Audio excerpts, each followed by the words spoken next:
Okay, I think we can begin.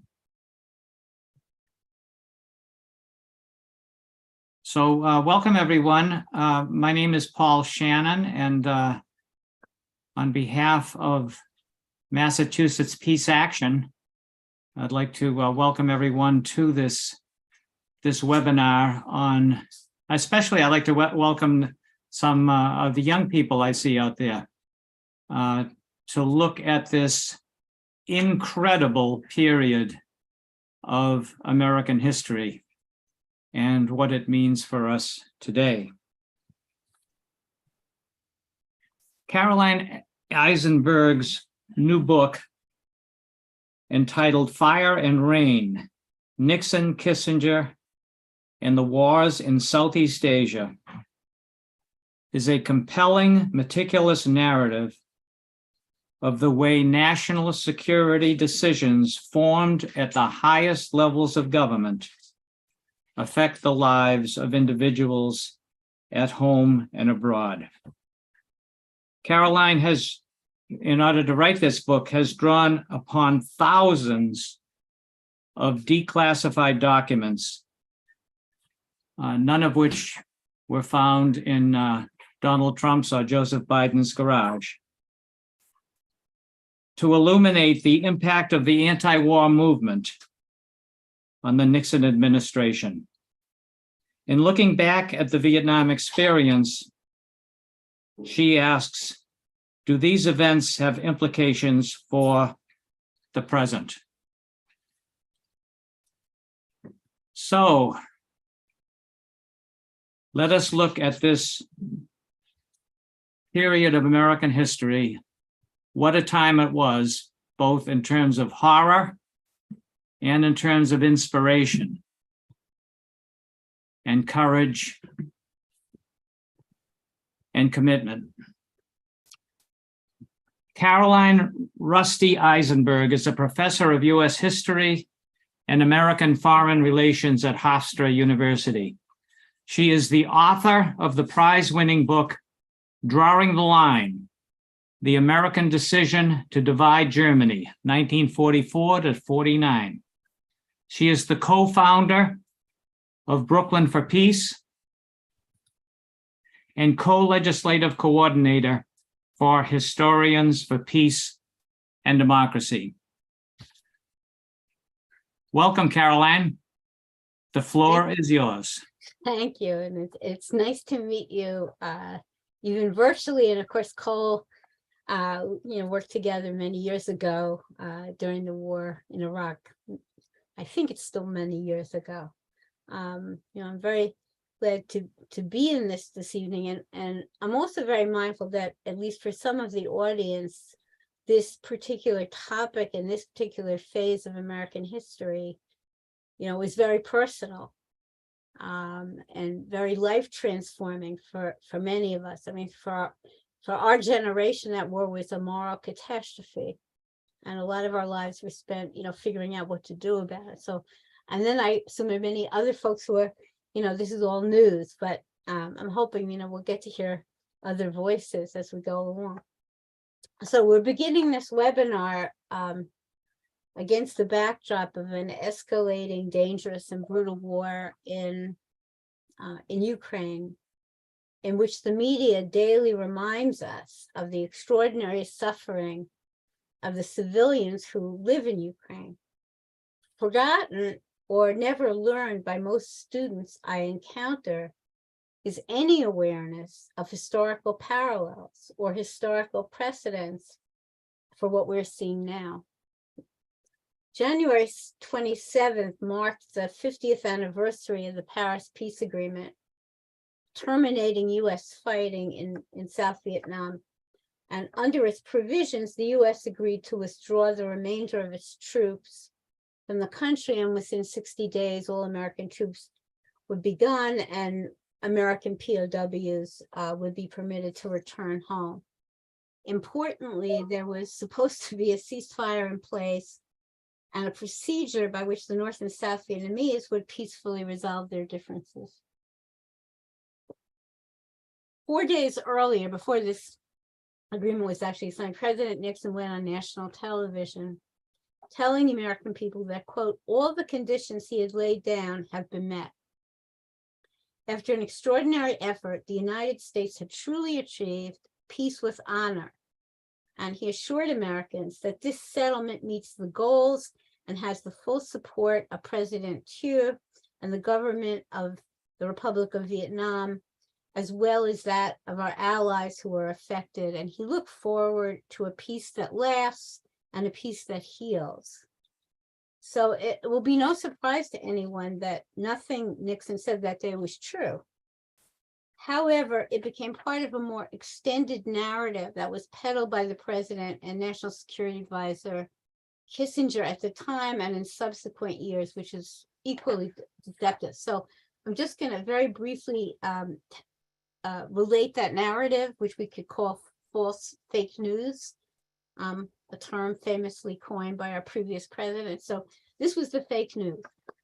In this version, the administration had zealously pursued an honorable peace agreement for years. And by October 1972, Kissinger believed he had achieved this, an accord which had ensured the freedom and self-determination of South Vietnam, Laos, and Cambodia. In other words, peace was at hand. Unfortunately, still with fake news, unfortunately, in the weeks following Nixon's re-election, the North Vietnamese had become recalcitrant, and as of December had stubbornly walked out of the Paris negotiations. This forced the administration to conduct a new round of bombing over Hanoi and Haiphong, known as the Christmas bombings. These airstrikes were, of course, unfortunate, but by demonstrating American determination, they had compelled the North Vietnamese to return to the bargaining table. Back in Paris, they had yielded on critical points, enabling Nixon to claim that all the conditions he had laid down had been met, and they had truly achieved peace with honor. If the accord subsequently failed, this was because the relevant parties had violated its terms. So that was so much for fake news. The declassified documents and tapes suggest a very different story, lacking in honor or humanity.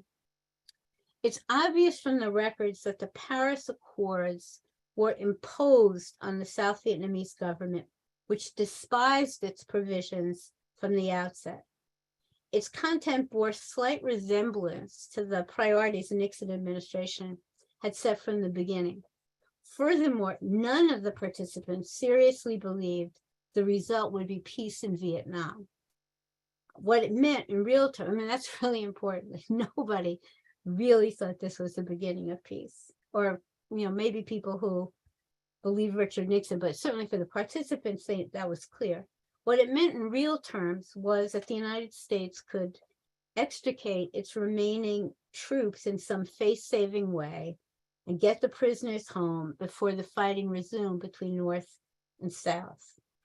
So that raises a question, which is why, after such an immense expenditure of life, money, and international credibility, did the Nixon administration make an agreement that was truly at odds with its initial goals? The answer to that question, I think, is threefold. The weakness of South Vietnam, certainly very important factor. The dedication and zeal of their North Vietnamese adversaries. And what is most overlooked by historians is the role of the peace movement in forcing a settlement on the administration. I think the first two points are well established, namely the determination of the North Vietnamese and the National Liberation Front to keep fighting, regardless of the casualties they were sustaining, which at times really awesome. Also clear is that despite American assistance helping to create and equip a million-man military force, the army of South Vietnam was demoralized and generally ineffective. Absent from most accounts is the role of the anti-war movement in forcing the administration to accept an unfavorable settlement. I might mention in passing that the person who gives the anti-war movement the most explanatory most explanatory weight is Henry Kissinger, who repeatedly identifies domestic dissent as a critical factor in their decisions. So in what respects did the anti-war movement influence the outcome? At times, the impact was direct and immediate. There's an important documentary that's going to be aired by PBS on March 28th, The Movement and the Madmen. And this tells an important story about how the October moratorium peace campaign forced the Nixon administration to scrap its plans for a dramatic escalation of violence in North and South Vietnam, which they had quite specifically planned for early November. And those plans actually had to be just scrapped, to their immense frustration, I might add. So there's specific examples where the anti-movement had a direct effect. But taking a longer view, the most important effect of the anti-war movement was that it forced the Nixon administration to bring the troops home. By fall of 1972, the numbers had gone from 550,000 to about 30,000. Almost none of those troops were combat troops. And that really started in the summer of 1969 and kept going up through December 1972. The Nixon administration was taking out soldiers in large increments, ranging from 30,000 or 40,000, sometimes 50,000 men that were coming out over that whole 4-year period. Within the anti-war movement, of which I was a part, there was a tendency to dismiss this fact. It's a trick, people said. It's a way to divert American attention while Nixon was escalating an air war in Cambodia, Laos, Vietnam itself. Anyway, it was immoral because all he was doing was changing the color of the corpses. I think we were wrong. In reality, the continued removal of the troops, which Kissinger and the US military bitterly opposed, and Nixon didn't like doing it either, was very consequential, because it meant that over time, the US could no longer fight a ground war. And since it had become increasingly apparent that the army of South Vietnam was unable to function adequately on its own, the removal of American troops did not bode well for the future. So why did they remove the troops? There's a general answer and a specific one. The general answer is the peace movement had created an atmosphere in the country in which Nixon needed to continuously demonstrate to the public that he was taking real steps to end the war. And troop removal is not a trick, it was the proof. The narrower answer was opposition in Congress. In the corner of the peace movement that I inhabited, everyone was disgusted with Congress.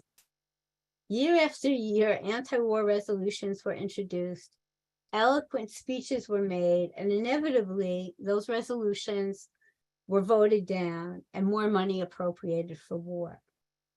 But there was another side to this, which was the ongoing belief in the White House that if they did not remove the troops, that those resolutions would pass.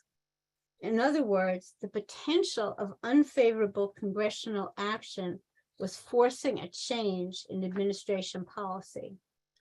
Nixon had a phrase for this. "We are one step ahead of the sheriff," he would say. On Election Day 1972, the big news was that Nixon had won an overwhelming victory, which was incredibly frustrating. Less noticed was that the congressional elections were different. More anti-war senators had been elected, increasing the likelihood that a congressional cutoff would likely occur in January. While many activists disdained electoral work, at least by then, others had continued to do this work with valuable results. I would actually add here something about the candidacy of George McGovern, which again, when he was defeated, it was for many of us, super depressing, even if you hadn't worked for him. And one of the things that I remember is that, there were various Gallup polls that were taken, which American people were asked, who did they have the most confidence in for bringing peace to Vietnam? And overwhelmingly, people said Richard Nixon. And I remember thinking at the time, how stupid could people be? But going back as a historian, I see it very differently. Because for most people in the United States, the important thing was that the troops had come home. Right, more than 500,000 troops had been brought home by Richard Nixon in communities, around the country, where people had been watching with alarm, what's going to happen to their young people over there? Suddenly there was that change. So it was very, that was very meaningful. And but the McGovern candidacy was also very helpful, because what it did was it consolidated opposition in the Democratic Party to the war, which was not been true before. So people like Humphrey and Muskie and all these people, when they had to deal with McGovern, they all became anti-war people. And that then had a lot of significance in terms of what was going on in Congress around issues of appropriation.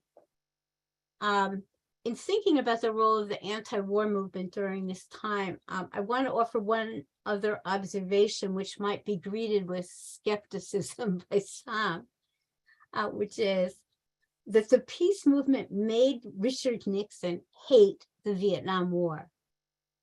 He felt it was ruining his I know we didn't think that then, we thought he'd have a war forever. But he felt it was ruining his presidency. Constantly besieged by demonstrators, he wanted them to go away. Unlike Donald Trump, Richard Nixon hoped to be seen as an exemplary president, somebody who would achieve great things on his watch. And this never-ending war with noisy demonstrators constantly, following him around, and the constant recriminations stood in his way. With those points in mind, I want to return very briefly to the negotiations during the last months prior to the January peace agreement, and then just offer a few takeaways which are potentially relevant to the international situation now.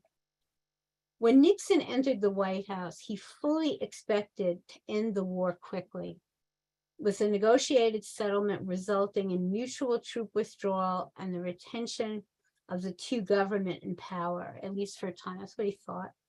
Yet it became quickly apparent that Hanoi would never accept mutual withdrawal, although the significance of that would depend on how many North Vietnamese troops were in the South at the time of agreement.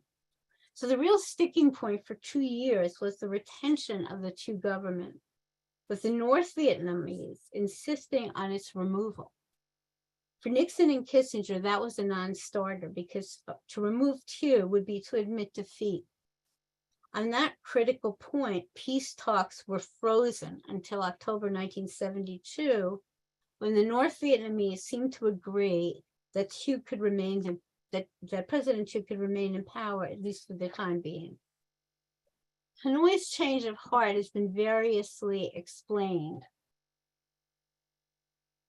but one powerful factor was that as a consequence of their spring 1972 offensive, they now had 140,000 troops, 140,000 North Vietnamese troops in the South.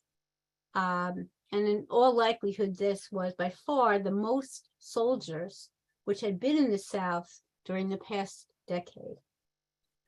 For more than a year, Henry Kissinger had been hyper-focused on the retention of Thieu. And when late October, the North Vietnamese negotiator finally said yes, he thought the deal was essentially done. Peace is at hand, he announced. Some thought this was a trick. I thought that was a trick. Among the other people thought it was a trick. But it wasn't. In Kissinger's mind, he had saved Thieu. He should have known better. In advance of the actual text, it was already clear that the South Vietnamese leaders were not ready for the United States to leave. Their preference was to continue the war until North Vietnamese troops had been driven out of the South.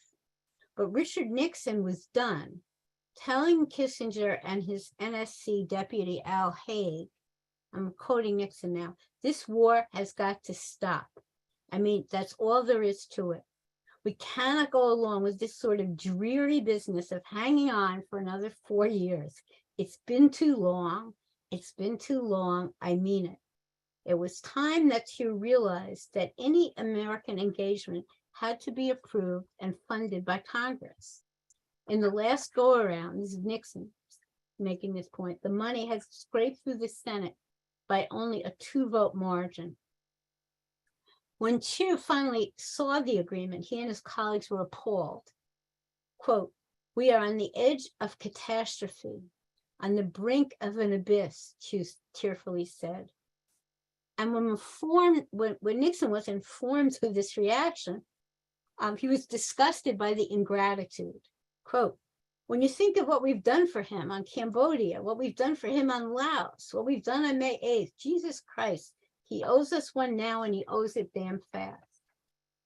Angry as he was, Nixon did not want to blow up with Saigon prior to the presidential election. He instructed Kissinger to put the deal on hold, but not for long. And here we go again.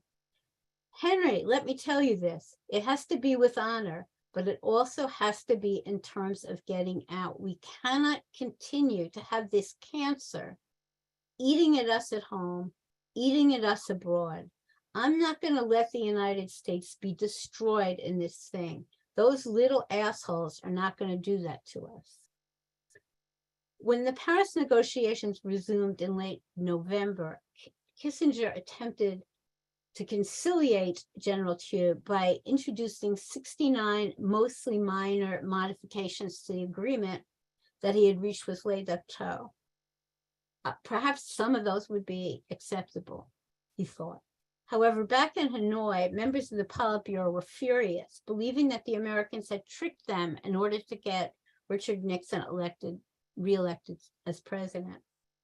And in the ensuing weeks, negotiation with Le Duc Tho became more difficult, although Kissinger had no doubt that North Vietnam would shortly sign an agreement. For Nixon, the situation in Congress was decisive. In the aftermath of his reelection, his 3 most important congressional allies, Senators Stennis, Goldwater, Representative Gerald Ford, were warning him that without a peace agreement in place, once the new Congress was installed, they would cut off the funding for the war.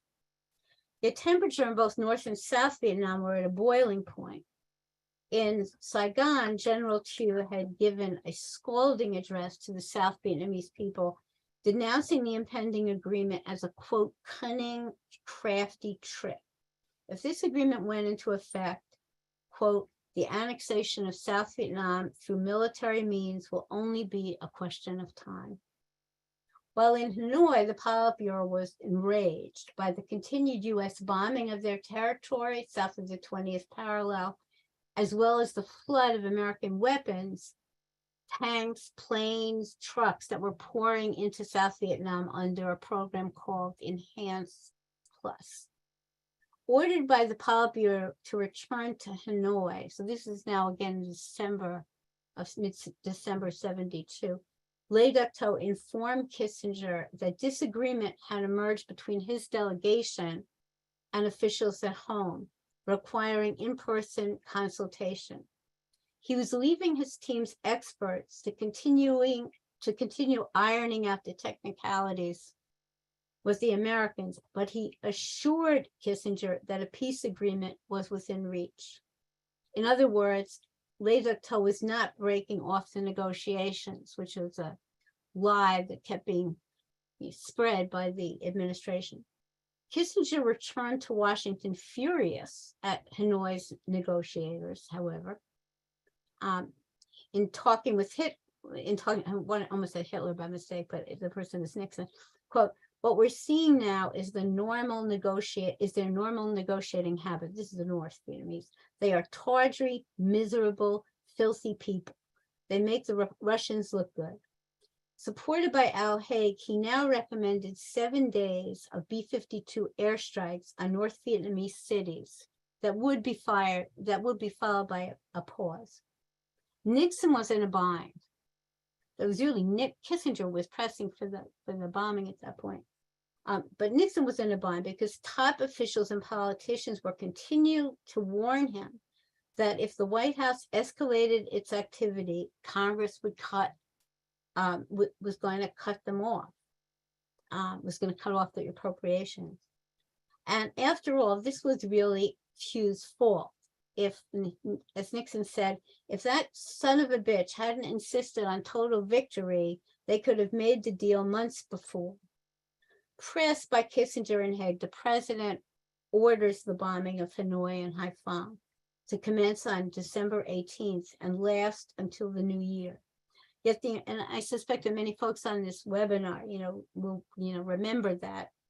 If you're old enough, you remember that Christmas bombing. Yet the incredible fact about that decision was that Nixon knew from the outset that he was going to end the bombing no later than January 1st, at which time the United States was going to sign an agreement with North Vietnam that was 99% settled.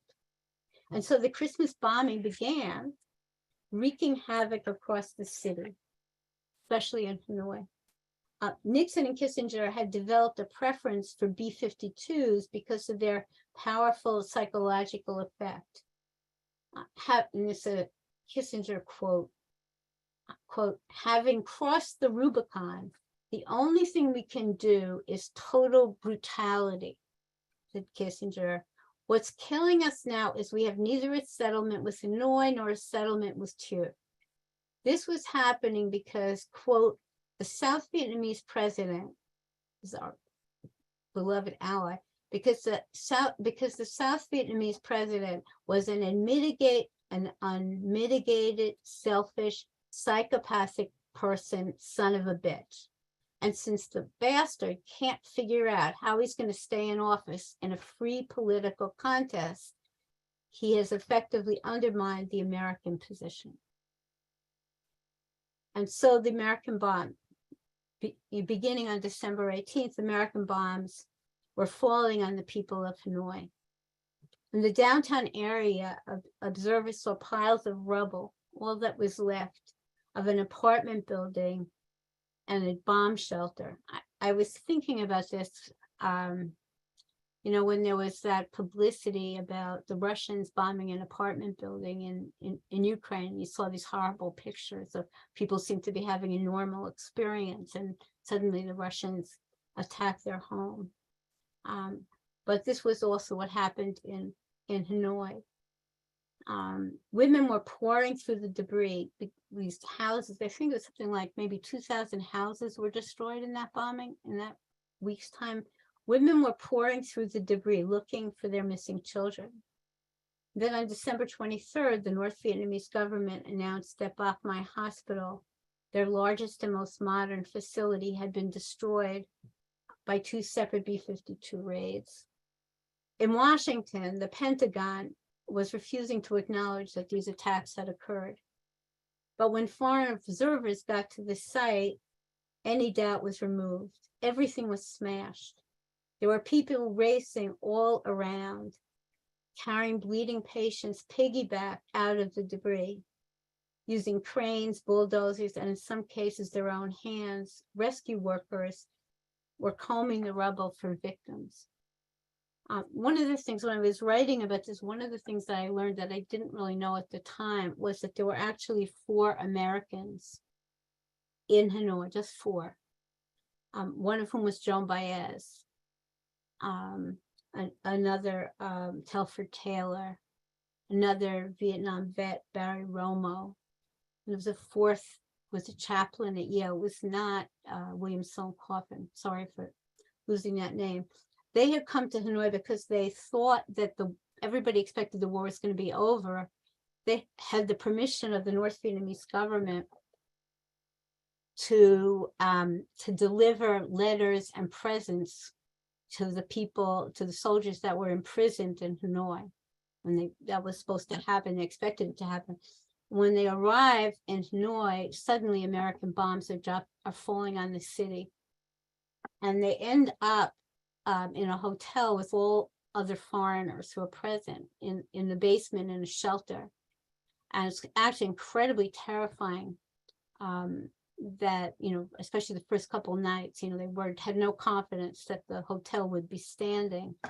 But then they got calmed down a bit, and during the day when the Americans were bombing less, they went around and, saw the damage that was done. And actually Joan Baez's famous song, "Where Are You Now, My Son," which some people might recognize, was written because she had watched women in Hanoi, going through the rubble of their homes, looking for their children. And one woman in particular that she met, is just crying in Vietnamese, "Where are you, my son? Where are you, my son? I can't find you."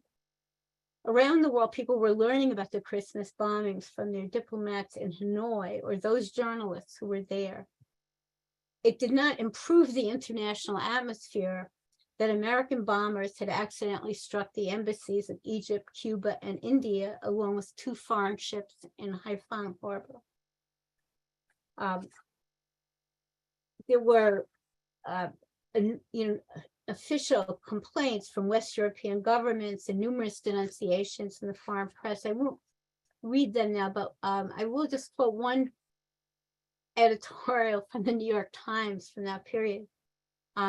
Blistering editorial, "Terror from the skies." The New York Times excoriated the administration, observing that the big B-52 bombers that are being used for the first time over heavily populated Hanoi, Haiphong, are not precision weapons. What would happen in New York or some other country if a comparable enemy force was unleashed against such targets as railroads, shipyards, warehouses, communication facilities? It was horrifying to imagine.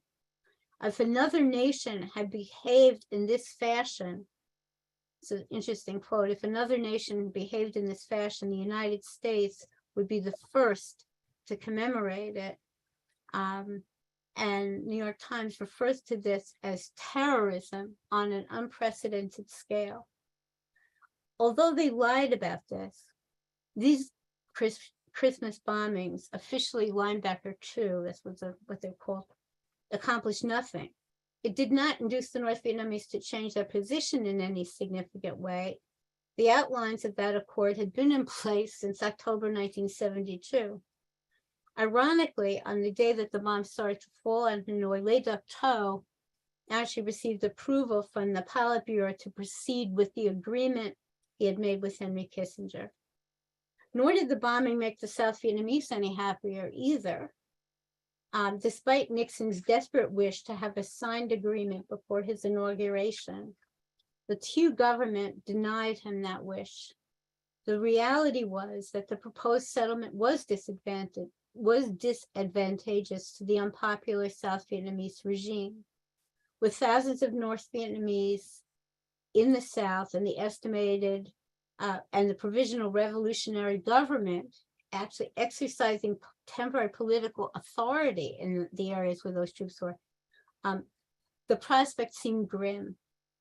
That this situation was largely the product of Saigon's incompetence and corruption did not alter the fact that Kissinger's peace deal posed a genuine problem for them. For Nixon, the remarkable fact was that after years of American military and economic aid totaling billions of dollars, the government of South Vietnam was so reluctant to stand on their own feet. It had taken him 4 turbulent years to reach a conclusion that many former U.S. officials had reached much earlier. Quote, that we have tended to erode their will by making them too dependent upon us. Somehow or other, the Russians and the Chinese had avoided this trap. But now the imperative was clear. We've got to get out of Vietnam and go home. In conversation with Kissinger, his final instructions were direct. We go in and we make the deal with the North and tell the South to either stick it or stuff it. And this ultimatum was finally sufficient. Hours before the Americans signed the agreement with North Vietnam, Saigon folded. They had no choice. Nixon made it clear that without their acquiescence, the U.S. aid would be cut off. So on January 27th, 1973, the American phase of the Vietnam War was coming to an end. Within the next 2 months, all U.S. troops came home, as did the POWs. Military operations actually continued for a time in Laos and in Cambodia, but ultimately congressional pressure again forced an end to that as well. So what role did the peace movement play in this story? And I'm just going to summarize. I mean, again, Henry Kissinger is going to go to his grave maintaining that the domestic opponents wrecked the administration policy at every turn. And I mean, as I said initially, there's some truth in that. There were things that they wanted to do, things they didn't want to do, and they just could not discount this domestic, opposition. That this domestic consent constantly weighed on the administration.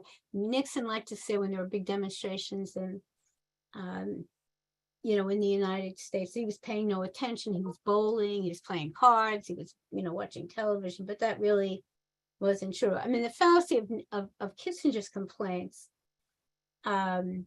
is really that he thought that if you didn't have a peace movement, that you would actually be able to win the war. And there's really no reason to think that was true. That, more to the point is that what they might have done is keep a lot of troops there and continued it for much longer at much greater cost to everybody involved. But there's no particular reason to think that they would be any more successful 5 years later than they were all along. Again, I think the real summary here is just that that the peace movement was really critical in getting this war to come to an end. And I think it's important to recognize that because it reminds us of the importance of protest. I remember that back then, many of us felt that nothing we did was making a difference, but we were wrong. Yet in certain respects, this is a paradoxical story. And, I've been worked on this project for longer than anyone should, and thinking about it for longer than anybody should. I still feel the power of that paradox. Because on the one hand, in conjunction with what was happening in Vietnam itself, North and South, the peace movement really ended the war. But it took a very long time. And millions of Asians and thousands of Americans had died before that happened. So what are the lessons from this experience? Or how is it even relevant to the present where we face in the peace movement an enormous challenge? With Russian troops in Ukraine, we're in a period of what I think of as the Great Erasure, that as in a race, where all the horrific US interventions in Vietnam, Cambodia, Laos, Afghanistan, Libya, Iraq, all of these have now been blacked out, erased in the demonization of Putin. You read the news, you would assume that until this very moment, we've been living in a rules-based international order. It's a phrase that drives me crazy. But that's what we've been living in, a rules-based international order where crimes against humanity rarely occurred. And therefore, there's no reason you can't apply anything from the past onto the present. Because what is happening now in Ukraine, what Putin is doing is so different from anything that's ever come before. And of course, that's not true. But I do think that from the Vietnamese experience, I was trying to think of, what would be the positive lessons to extract? And I do think there's some. And one of them is that if people organize, they can affect policy, even if the process is slow. And I think, again, I was sort of, was mentioning the very specific example of the role of the moratorium in November of '69, but it's really true throughout this 4 years of Richard Nixon, that this organization did make a difference and it saved lives. And I think it's important that we acknowledge that.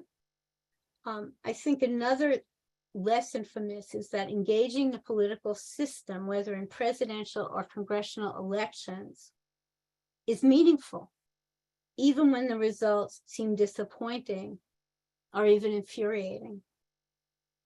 I think another implication is that the most, or the lesson perhaps, is that the most useful activities that took place were ones that engaged a large number of diverse people, demographically, geographically, philosophically.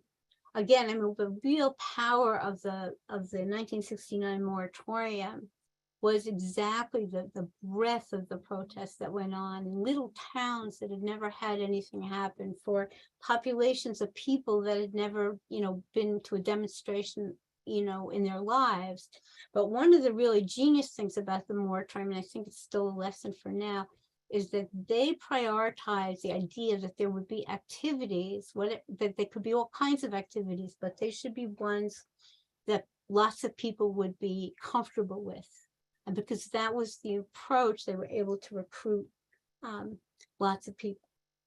I think another lesson from the Vietnam experience is that premature discouragement can make things worse. Overwhelmed by a sense of utility, which I think a lot of people felt, many people felt, that one segment of the anti-war movement opted for guerrilla action, which really proved helpful to the White House. I mean, that was said time, when you read some of these internal conversations, to the extent possible, if you could paint, the anti-war movement as, kooky and unpatriotic and violent and crude, to the extent that you could do that, which was a conscious effort in the White House, to that extent, you would weaken the movement. And that's what was done. And I think it was correct. And I think finally, I think an additional lesson is that that in our activities, when we find, ways to invoke positive values that most of our people share, and if we have the confidence to persist, even when success seems elusive, that nevertheless, we really can prevail. So I want to stop here.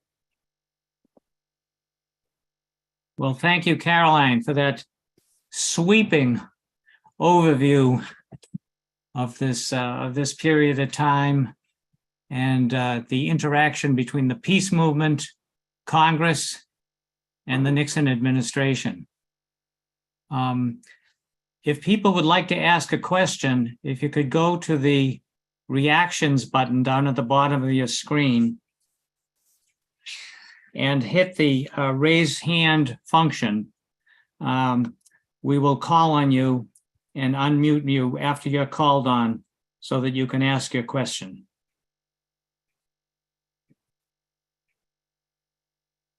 Okay, could we start with Sylvia Manning? Cole, could you unmute Sylvia Manning? Yes. All right. Can you hear? Yes, Sylvia, go right ahead. Could you just repeat the phrase, the erasure of something? I didn't. I just made up the phrase. Okay, but say anything I want. That we're in the period of the great erasure, as in erase. All right, that everything that, all these other interventions that the United States has been conducting for decades, and really even, from the beginning of the 20th century onward, really, it's just been erased. I mean, when you read the newspaper, you would really, and I'm very mindful of that because I'm a professor and I know what my students are seeing. You would think that Russia is the first country in the world to invade and put troops in somebody else's country, to blow up, civil buildings that normal people are living in, to commit war crimes, etc. And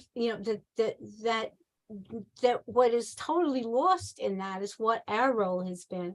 And I know there's a new phrase for that, which is called whataboutism. So it sounds like I'm doing whataboutism, but I don't think that that's really exactly a fair point. I think the relevance of understanding what our country has done and these past interventions is not to exonerate Russia or to exonerate Putin, but it is to make us realize that however horrible the actions and behavior might be, it remains important to negotiate and to look for peaceful ways of solving the problem. And I think what's really horrifying right now, very, very dangerous, is that the demonization of Putin is somehow making it okay to do nothing about diplomacy. Right. Thank you so much. Okay, thank you, Sylvia. Lynn Cherry, Hi, can you hear me? we can. So I wondered if you had read Daniel Ellsberg's books, Secrets, and about his release of the Pentagon Papers. And, in his book, the premise is that that all these administrations from all these governments from the French, we had basically inherited this war from the French, and that we basically had the same policy of basically colonial colonization, and that was sort of behind our whole pretense in Vietnam, and then how the Pentagon Papers, release of the Pentagon Papers, which actually showed, this history, and that there was no intention of stopping this war. I mean, the real reasons for the war, and then once it was released, and how that I wanted to ask you how you think that interfaced with the anti-war movement. Well, yeah, yes, I have read Secrets, and that's a really good question. And I think the short answer to that question is yes. But I actually want to say something about the context in which the Pentagon Papers is released, because actually I think that's the part that sometimes the people didn't know about. Actually, I didn't know about until I was doing all my research, right? Because the release of those papers occurred, I think, in June of 1971. And something very important had happened in the spring, which is that you have an operation called Lamson 719. I don't know, most people haven't heard about that or forgot about it or whatever. But this was the first, Lamson 719 was the first time that South Vietnamese troops were sent on a major operation into Laos without US ground troops. So they had air cover, but they didn't have ground troops. So this was going to be the big test of Vietnamization, was that they were going to go there, they were supposed to stay there, their job was to prevent an offensive by the North Vietnamese troops. It's going to sound like I'm very far afield, but the relevance will become clear, hopefully, in a minute. So this was a huge operation. A lot of hopes were invested in this, etc. And it's a total flop. It's like a total fiasco, that it takes forever for the South Vietnamese troops to even arrive at where they're supposed to be. They literally get to where they're supposed to be, and they immediately turn around and try to leave. And the thing that some folks on this webinar will probably remember is this scene of all these South Vietnamese troops clinging to helicopters in an effort to escape from Laos, which is very embarrassing to the administration. So that entire sequence is kind of an enormous disaster for the White House. It's also in that context that you get massive protests, culminating in Daniel Ellsberg's release of the Pentagon Papers. But there's a whole series of events that take place, which again, I think at the time, if you lived through it, you didn't necessarily see the sequence, you just were in your part of it. So that's when you have the May Day protests in Washington, with the plan to shut down the city. You also have, massive demonstration by veterans. You have John Kerry on Congress protesting. And then you have the release of the Pentagon Papers, right? On top, so you've got this cascade of events. So it's somewhat in that context that, I mean, I'm not saying that Nixon and Kissinger would have been thrilled with the Pentagon Papers, at any time. But their response is partly conditioned by the fact that they are really in a major domestic crisis. And Daniel Ellsberg's role in that, is kind of like the point of the sword. It's like the next thing that is showing that this Vietnamese policy is not going to work, that it has to change. And even as they decide to go after Ellsberg, and of course, Kissinger in particular, Ellsberg had been his student and then had worked for him.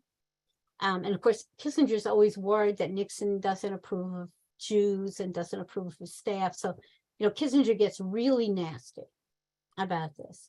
Very determined that Ellsberg has to pay for it.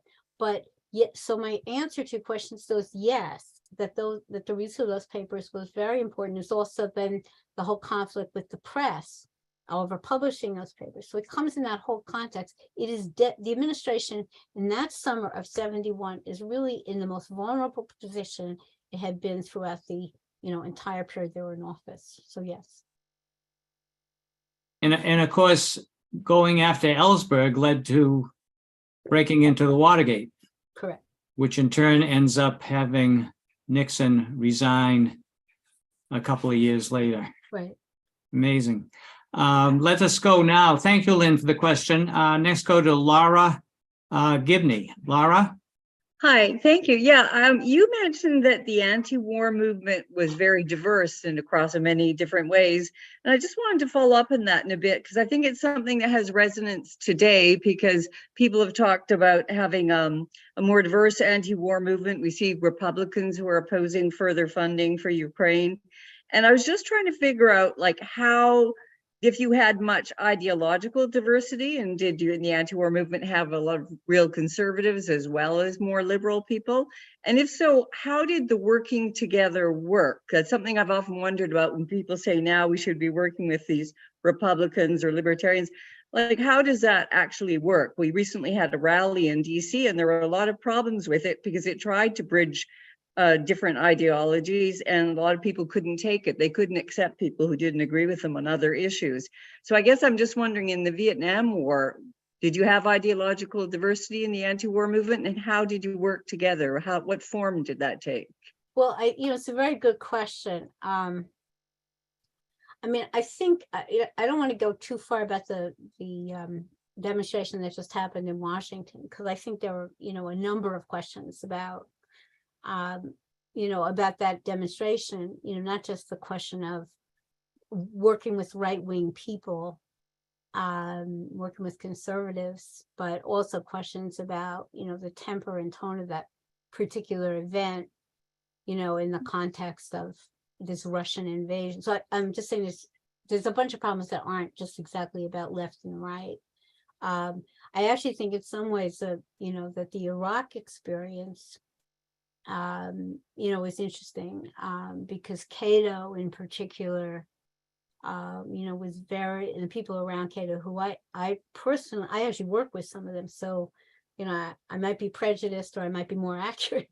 I think those folks were very sincere. They're very committed to an anti-war position. Numbers of them have remained, very stalwart in that. And I didn't feel like we had a little bit of a left-right thing on Iraq of doing a statement that was done together that went, it didn't really have many problems, connected to it.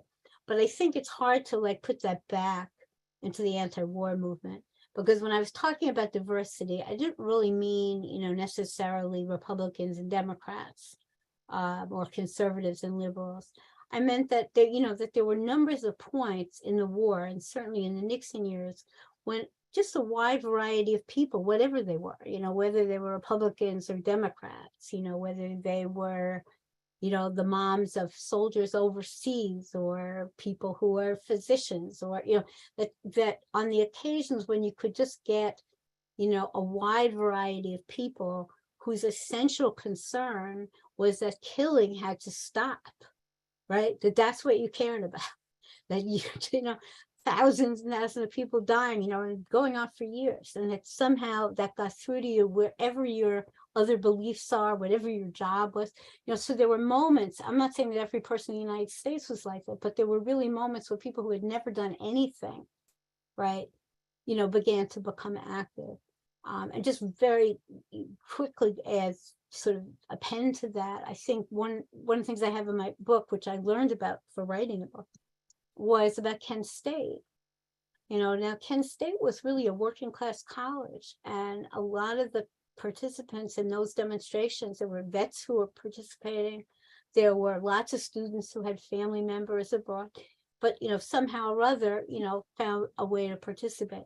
So I think that's a different kind of problem than, at a high level when you're trying to make a coalition at the top, which I think raises a variety of things when, Josh Hawley becomes your unexpected ally. I think that's a different situation.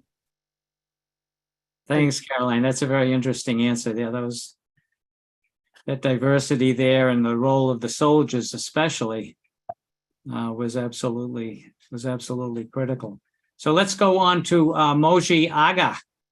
Moji, are you unmuted? Yes, hi. Can you Hi. hear me? Yes. Thank you very much. And this is a beautiful presentation. And thank you for Professor Eisenberg.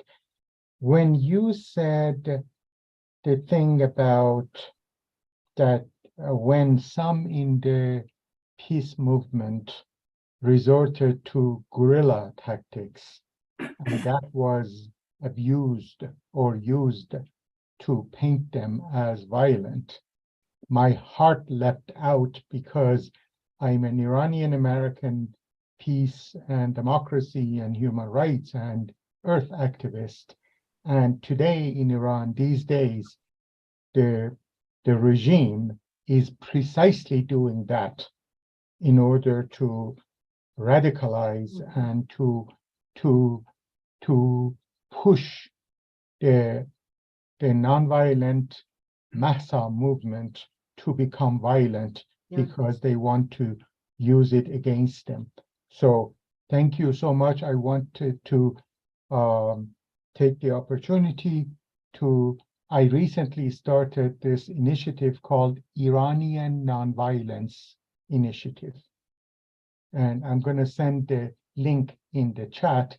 And I would love to have you, Dr. Eisenberg, as a special guest. Thank you so much. Please comment on the danger of when peace, especially peace movements, become so radicalized by money and power, regardless of where in the world, that it actually works for the benefit of their money and power and destroys the credibility, the legitimacy of the nonviolent movement. Please comment. Thank you. Well, Thank you, Moji. Go ahead, Caroline. Yeah, I don't feel like I'm at all a relevant expert on the internal situation in Iran. I mean, except to say what probably other folks are thinking, which is, to what extent has the U.S. policy towards Iran and walking away from the nuclear deal and applying economic sanctions, I mean, to what extent has it made that situation far worse? And conversely, would an altered American policy at this point ease some of that internal situation, that internal conflict? And I don't feel like you could, answer that in any definitive way, but just to say that, I mean, this part of the problem, in one sense, it sort of connects to Russia as well, which is, and how have hardline American policies with regard to both of those regimes, how has that, made internal life in those countries worse than they would be ordinarily? If I may make a comment, Dr. Mossadegh of Iran, who was overthrown by the CIA MI6 coup in 1953, he has a very famous saying that internal despotism and external colonialism are two sides of the same coin, i.e. they need one another either as friends or as enemies. So to the extent that the regime in Iran, it actually encourages the enmity of the military-industrial complex because it needs an enemy to justify its own repression. The same thing with Putin. So it's a collaboration as enemies between people who don't care about Mother Earth or peace or justice. They want to hold to power at whatever price. So this is something that I would love to, I'm going to send this text again. If people want more, I would love to talk to them. Thank you. Thank you. Thank you, Moji. The next question would be from Michael Mirapol. Michael, are you unmuted? Can you hear me? Hi, Michael. Hi, Caroline. Let me say very briefly before I pose my question that anybody our age who reads this book will learn things they thought they knew and didn't. So it is worth the read for anybody who's listening. I'm going to pose a parallel. We're both historians, and we know that history doesn't repeat itself, but the old joke, it certainly rhymes. And here we are in a situation. I'd like to pose a parallel, which I bet some people on this panel will disagree with. I would pose the parallel that today, the Ukrainians are the Vietnamese, Putin's Russia is the American imperialists, and NATO and the United States, for their own reasons, are playing the role of the Soviets and the Chinese. If I am right, then the way to end this war and not wait 8 years while the Russians and the Americans fight each other to the last Ukrainian is for there to be a peace movement in Russia. And I don't know how to do that because they have a much more repressive regime than Nixon was able to create here in the United States. But it seems to me that that's the parallel. And I am curious, as somebody who knows the history so perfectly and is also a student of today's polity in the United States, whether you accept part or all or none of my parallel. That is a very challenging question. I guess I don't really accept that parallel. I mean, there's a parallel in some pieces of it, right? Russia has troops in Ukraine, right? And they should go home. So in that sense, I think that that's correct. But then I think that there are so many surrounding circumstances that really change that equation that I'm not really convinced. I mean, it would be great if there was a peace movement in Russia, but we need to have a peace movement here because, one can quarrel about the weight of different factors, but it's certainly the case that the situation in Ukraine, Russian behavior, has been powerfully shaped by the way in which the United States has dealt with this sort of the post-Soviet period and really taking advantage of what many of our officials thought was their unipolar moment, which apparently was supposed to be equivalent to, our rules-based international order. Have really, used this opportunity to pose a threat to Russia that is very serious. I keep thinking, in my classes, I just taught the Cuban Missile Crisis. And we start with Bobby Kennedy, and they first discover, that there are missiles in Cuba, and they take it for granted, number one, that they should be, that the missiles should not be allowed to stay. And secondly, I'm speaking Bobby Kennedy language, that if Russia is unwilling to take out these missiles, then it is perfectly reasonable for us to go to war with them. Right. That's like, what's described about that. So I asked my class, well, what do you think about that? Right.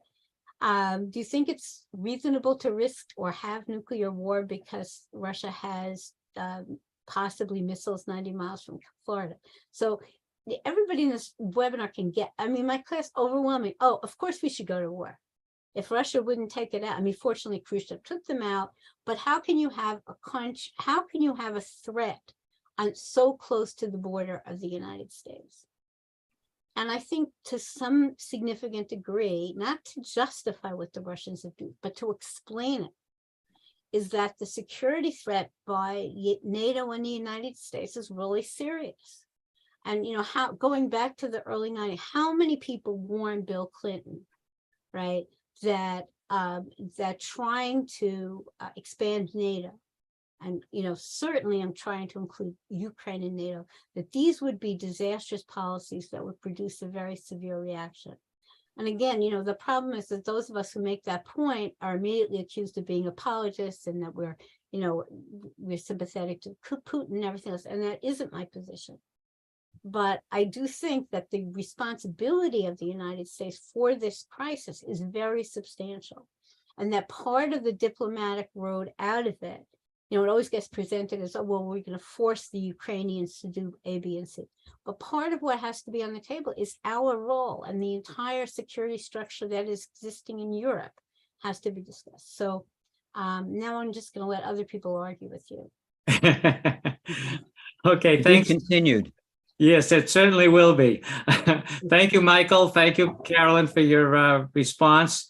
And let's see, who do we have next here? Webb Nichols. Webb? Well, thank you very much. I don't want to get too deep into my feelings that the Vietnam War and the Ukraine War are really not parallel in a point where you can make some decisions based on Vietnam that are applicable to Ukraine. So I'm going to ask one question, because we have all these assembled people who've studied this very carefully. And if I understand the movement in the United States right now, it is the United States should no longer arm Ukraine, and there should be peace negotiations. And I would like to ask this assembled group, because I think it's fascinating and I should get some pretty intriguing responses. If the West decided to no longer arm Ukraine, what happens next? Point blank, NATO announces, Biden announces that it's too expensive. The Ukrainians are making necessary compromises, so we're stopping. Please tell me what happens next. Well, since could you get, let me just finish, Professor, if I could you guarantee negotiations, given what Putin has so far done in terms of his position in regard to his own people and his position in regard to the rest of the world? Well, I really want to duck this by pointing out that I live in Brooklyn. And happily, I'm not mass peace action. So I think it's a conversation that I'm sure is going on within mass peace action. I'm sort of, so I don't want to be a spokesperson for from the group. I think you should hear from other people. I would just be evasive in saying, well, not really evasive, is that independent of the question about what you do about weapons, okay, which again, I know that that's a very explosive question here. And I don't think I should be responding for mass peace action, but independent of that question is what I think is very clear is that the United States has had very little to no interest in negotiations or a diplomatic solution. And I think it's also very clear that even to the extent that the US might be interested in some kind of negotiation, nothing about our behavior as a nation is on the table, right? In other words, that if there's going to be a negotiation, it would just be about Ukraine as far as people in Washington are concerned, just be about Ukraine, nothing about, military alliances, nothing about military operations on different countries' borders, nothing about the structure of nuclear arms control. There's a whole range of issues that Washington seems totally uninterested in discussing. So to me, that's, you're posing the weapons question as the center, but I actually think in this case, it might not be the center, that the center is really, what are you doing about diplomacy and what are you prepared to do in terms of compromise? And that's the question in Washington. It's not just a question for Zelensky. Okay, well, thank you, Rusty. We got still a bunch more questions. We're pretty close to running out of time here. It's nice to see so much interest. And Webb, that discussion will hopefully take place over time, since there are so many different perspectives on just what really is going on and what's behind this war in Ukraine. But let's try to stay with the points on Vietnam and their implications for today for now. And we will have plenty of future webinars, unfortunately, on the different perspectives on the war in Ukraine. So Joe Kabartis, would you like to ask a question next? Yes. Am I on? You are. Oh, okay. I was in Vietnam in 1971, 72, and the army was collapsing. Right. There was fragging of the officers. The officers were being killed by the enlisted men. I worked in the heroin detox center where there were 250 to 300 soldiers in one detox center from heroin addiction. So it was like we used to. I don't want to despise anybody, but we used to say the Vietnamese flag was like the army, a little red and a lot of yellow. And I was in Cam Ranh Bay and I saw all that equipment going in, and everybody knew when the U.S. pulled out, they weren't going to survive. I mean, that was, the soldier right on the ground saw that. And then I took a trip out to Soviet Union, and I met the soldiers, well, a group of Vietnam veterans. We met the Soviet soldiers who fought in Afghanistan, and they told us the same story we told them. So when I said, we'll never go to Afghanistan for war because it's the same thing. And then after they invaded Afghanistan, I says, we're between Iraq and a hard place, which is true. I mean, we were there for 20 years. And the reason the peace movement has collapsed is there was no draft. The draft was the real cause of it. Paul told me about the big draft riots in the 60s. And then when they had the lottery, the draft riots slowed down because half the men weren't eligible for the draft. There was a story every day on TV, and Vietnam, and there was taxes, telephone tax paid for the rent. So that's the reason there's no peace movement in this country. There's no draft, there's no tax, and nobody even knew we were there in Afghanistan for 20 odd years. So my question is about the Vietnam War. I'm sorry to say these getting to the question, but the question is, there was a peace treaty almost ready to be signed in 1968. And the Nixon administration, who was running for office, snuck around and told the South Vietnamese to pull, not to sign it. And then 5 years later, 22,000 American soldiers were killed. And then they signed a peace treaty, which wasn't as good as the one in 68. Is that true?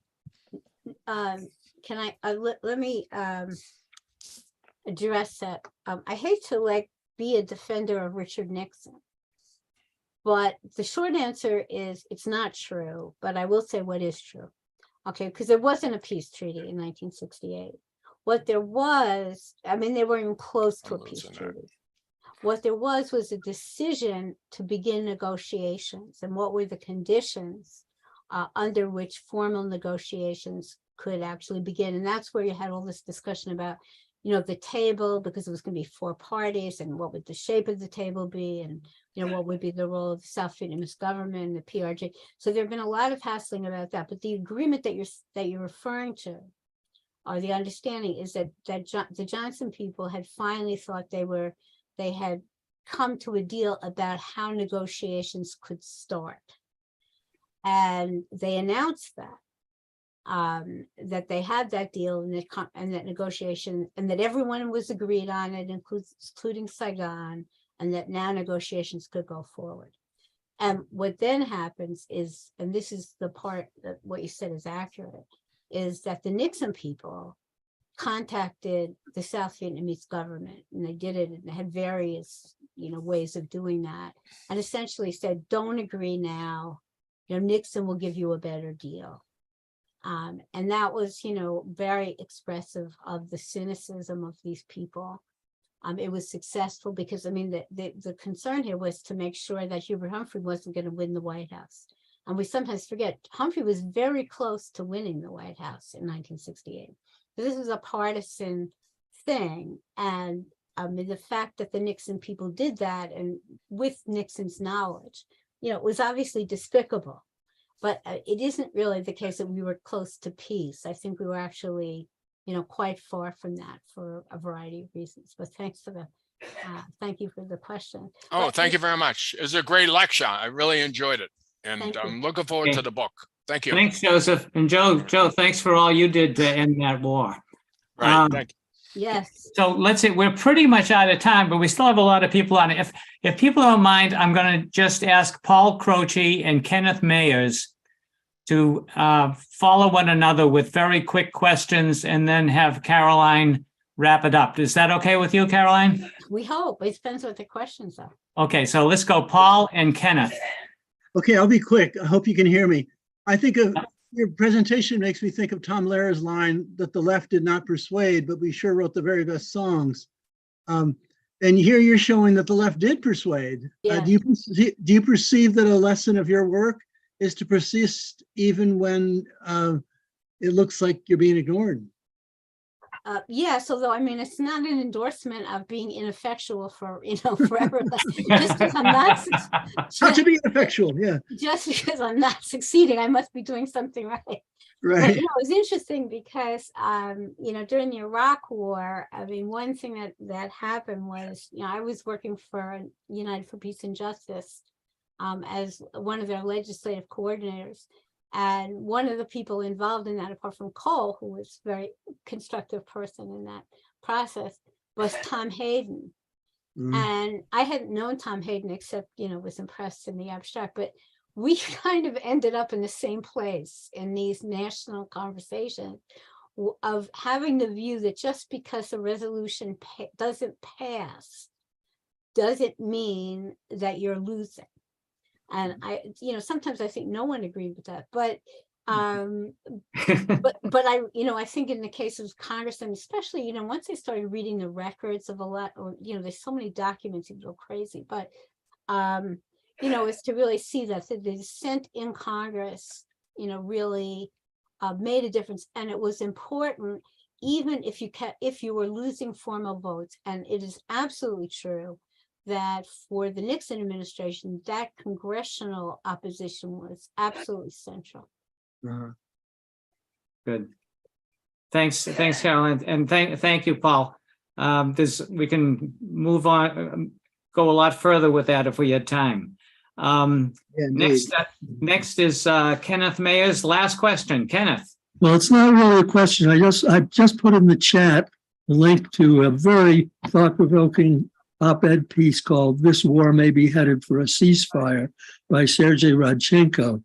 And he's suggesting, in effect, that the active end of this war is going to look more like the end of the war in Korea than like the end of the war in Vietnam. That neither side is willing to yield on its existential issues, but there could be a ceasefire which goes on for a long, long time, and at least wouldn't involve killing tens or hundreds of thousands of people as they go along. Thank you. Okay, Kenneth, so you've put that article in the chat? Yes. Okay, thank you. Caroline, thank you so much. I wonder if you have any last comments you'd like to make before we wrap it up. Well, it would be great if I could end up, apart from selling my book, for having a response to Kenneth and say, how is it that we're going to actually, solve the problems that are emerging now? That would be great. But I mean, as a historian, I'm actually remain very, very worried. I think we are in an extraordinarily dangerous situation with respect to Russia and with respect to China. And I think one of the things that's most troubling is to see Joe Biden, increasingly really taking on the role of, a Cold War hawk like the olden times, and somehow feeling there's political mileage in that. And I think part of the task of the anti-war movement is really to create conditions where that cannot continue. But I don't think anybody knows, how this will end, except that we have to try as much as we can to bring peace to the area. Well, thank you, Caroline, and thanks very much. Thank you, and thanks for everyone for joining us. If you think other people would like to see this discussion this evening, we will be sending a follow-up email to everyone who registered with a link once it's ready to the recording of this webinar, as well as some other materials. For those in the greater Boston area, would encourage you to help us try to end another war called Yemen on Wednesday, when we'll be at the offices of Representative Lynch and Representative Auchincloss demanding that they support a war powers resolution to finally end the war in Yemen. So please contact, you can get the information on that on the Mass Peace Action website under the events menu. So Caroline, thank you so much. Thanks, everyone. We have lots to think. We have lots to think about. We have lots to think about how this does or does not apply to Ukraine, to Yemen, to Iraq, and especially the implications for those of us who do want peace and want to end the tragedy and disaster of these wars that have characterized all of our lives for such a long period of time. It's time to put an end to this. And as the Vietnam War shows, the only way that that will happen is a lot of different kinds of people coming together to insist that things change. So good night, everyone. Thanks, Caroline. Thanks to Cole Harrison for doing all the technology on this, and wish you all a good evening.